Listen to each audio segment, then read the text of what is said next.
Hey everybody, BlackLife45 here, back with another video, and today we're going to be talking about the 5 reasons your Minecraft server is probably failing.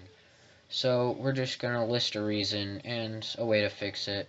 So it's pretty simple today, so yeah, we'll just get right into it.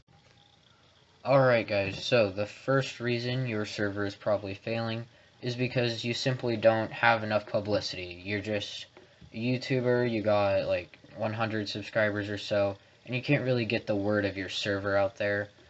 So what I'd recommend doing is probably just finding a YouTuber who's large enough to get you some players online, maybe some active players, and you'd probably have to get some money involved, but that's probably the only downside to this.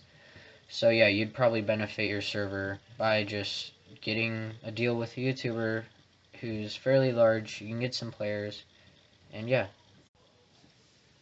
Alright guys, so the second reason your server's probably failing is maybe just because it's not good.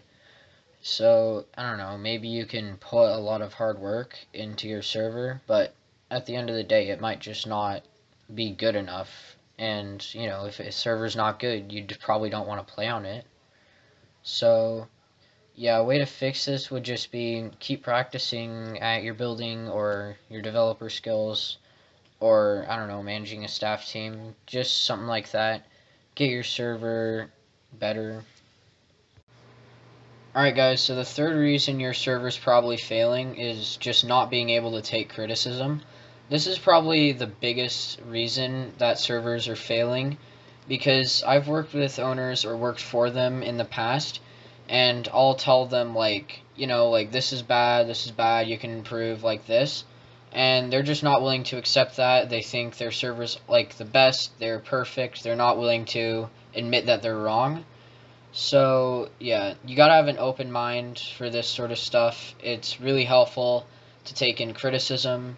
Now obviously you don't have to take criticism from trolls or people who don't know what they're doing, but when it's helpful criticism, you gotta know like when to realize, yeah, I'm wrong, I should probably fix it by using whatever this guy said.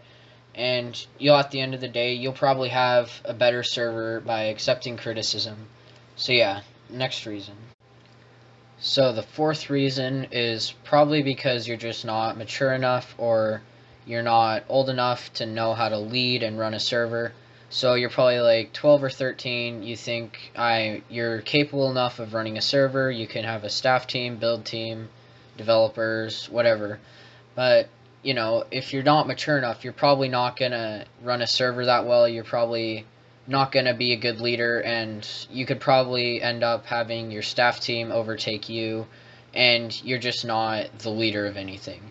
So a way to fix this would just be to wait till you're older, and then once you know what you're doing, you're able to manage stuff, you'll probably be on your own and like good enough to run a server. So yeah, that's pretty much it for that reason. Alright guys, so the last reason your server is failing is probably just because it's too generic. Like most servers, when I've worked with owners or worked for them in the past, you'll see they'll do the same old thing, factions, skyblock prisons, and they'll just have the basic features for it, and it's nothing special. They'll probably have like some ranks you can buy, and you know, those will be a bit unique, but for the most part, it's the same old generic stuff that you see everywhere else on all Minecraft servers. Now, the reason some people would think this is a good idea is because, well, you look at some really good servers like, I don't know, Hypixel, Mineplex, whatever the big servers are for your version of Minecraft, Java, Bedrock. And what you'll do is you'll be like, oh, well, these servers are really successful. They have some very generic stuff that all these other servers have, so why can't I be like popular like them? And it's mostly because they were first, or they had really good owners who could lead and be successful like that. What you can do to fix this, however, is have some like a creative mind. Have like be creative. You can create some really cool mini games. Think of something creative, out of the box, never been thought of before really. And if you do these things, you can probably improve your server by a lot. So I hope these tips helped you out, guys, and goodbye.